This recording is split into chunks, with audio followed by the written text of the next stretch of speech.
আমাদের হাতে যখন স্মার্টফোন আসছে তখন আমার একটা গাছ যদি আমি কাজ করতাম আজকে, ওই গাছটা ছবি তুলে রাখতাম, ঠিক আছে? ছবি তুলে রেখে আমি হয়তো এক ছবি 10-12 দেখতাম, দেখে দেখা যাচ্ছে যে একটা ডাল আমার মনে হচ্ছে এই ডালটা হয়তো আমি কালকে প্রুনিং করে দিলে গাছটা আরো সুন্দর হবে। এরকম করে আমি ওই গাছটা মানে ছবি রাখাতে গাছের মানে শেপ চেঞ্জ করাটা অনেক সহজ হতো আর কি। তখন যখন আমাদের ছাদ বাগান ছিল, কমার্শিয়ালি শুরু করার আগে আমাদের এখানে অনেক ফুল গাছ ফল গাছও ছিল, কিন্তু দেখা গেছে যে আমার মানে বনসাই গুলো কেয়ার করতে ওইগুলোর থেকে ভালো লাগতো বেশি। দ্যাটস ওয়াই আমি আপনার ওই গাছগুলো আস্তে আস্তে বাদ দিয়ে দিয়ে বনসাইয়ের উপরে বেশি ফোকাস দিচ্ছি আর কি। আমি ম্যানেজমেন্টে মাস্টার শেষ করছি আর কি, কিন্তু অনেক জায়গা থেকে জব অফার ছিল, কিন্তু আমি ইচ্ছা ছিল না আর কি জব করার। জব করছি হয়তো 1 মাস 2 মাস, জব করার পরেও অন্যের অধীনে কাজ করা আমার একটু ভালো লাগতেছিল না। আর আমাদের নিজেদের যাদের মানে অনেকের বিজনেস আছে ওইগুলো তো আমি কয়েক মাস বা বছরও ছিলাম, দেখা গেছে যে নিজেদের মানুষের কথাই পছন্দ হতো না, তাহলে আমার অন্য মানুষের যে কথা ভালো লাগবে সেটা তো আসলে আশা করা যায় না। অনেকে অনেক কিছু বলে আশপাশ থেকে যে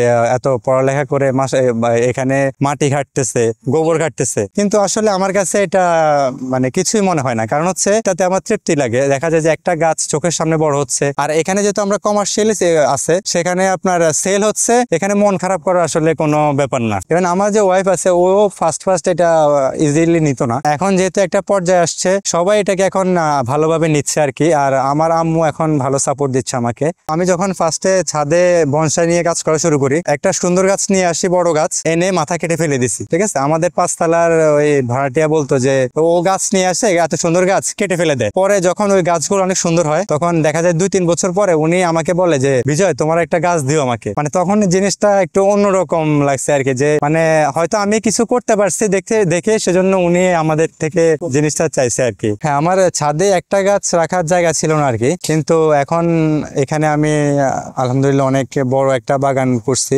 এটা আমাদের ছাদে আসলে সম্ভব হতো না। এখানে যত বেশি কালেকশন রাখা যায় তত বেশি মানে কাস্টমার পাওয়া যায় আর কি। এটা হচ্ছে আমাদের দেশে একটা গাছ পাওয়া যায় যেটার নাম হচ্ছে খইয়া বাবলা বলে আর কি। ওইটার ভ্যারিগেটেড একটা ভার্সন। এটা পাতাগুলা ফার্স্টে গোলাপি হয়, পরে সাদা হয়, তারপর আস্তে আস্তে সবুজ হয় আর কি। যখন একদম ম্যাচিউর পয়েন্ট ইয়েতে চলে যায় তখন এটা আমাদের দেশে এখনো মোটামুটি সবার কাছে যায় না। এটা আশা করি এত বড় গাছ খুব কম আছে আমাদের দেশে। আর এটা অনেক বিশাল হয় আর কি, তখন অনেক সুন্দর লাগে যখন একবার এক কালার দেখা যায়। এখনই প্রায় 3টা কালার দেখা যাচ্ছে পাতার মধ্যে আর কি, যে গোলাপি, শেড, সাদা, আবার সবুজ, সবই এখনই দেখা যাচ্ছে। আসলে আমাদের এখানে নার্সারিটা প্রায় 1 বছর থেকে একটু বেশি হয়েছে, কিন্তু মেইনলি আমি 2009 সাল থেকে আমরা ছাদ বাগান করছি আর কি।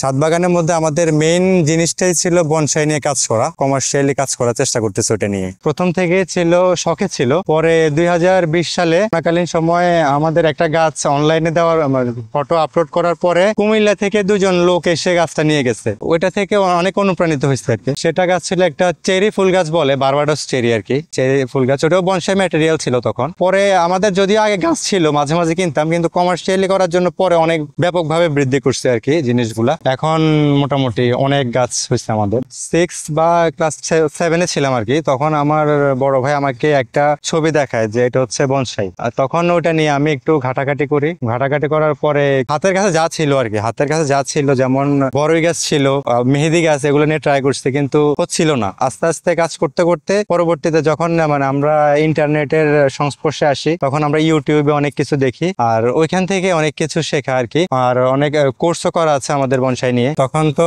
ওইরকম ওয়াইফাই ছিল না বা ফোন ইন্টারনেট ছিল না, কিউবি মডেমে আমরা নেট নিতাম। তখন নেট নিয়ে আমরা গুগলে সার্চ করে অনেক কিছু বনসাই নিয়ে কি করা যায়, কোন গাছগুলোতে ভালো বনসাই করা যায় সেগুলো দেখতাম। তখন মানে ফার্স্ট আমি কিছু চায়না বট নিয়ে কাজ শুরু করি। তখনকার আমাদের কিছু গাছও এখনো আছে, ওইটা থেকে মেইনলি কাজটা শুরু করা আর কি। আসলে আমার মানে যখন চায়না বট গাছ কিনি আর কি, 3টা গাছ আমি 400 টাকা দিয়ে কিনি, আর ওই গাছগুলো আমি একটা 10,000 টাকা করে সেল করছি গত বছর। এখনো একটা গাছ আছে ওগুলোর মধ্যে থেকে। পরবর্তীতে 12-13 সালের পরে থেকে আর কি এটা নিয়ে কিছু কালেক্ট করছে, যদিও বাণিজ্যিক ভাবে তখন ছিল না, অল্প কিছু ছিল আর কি গাছ।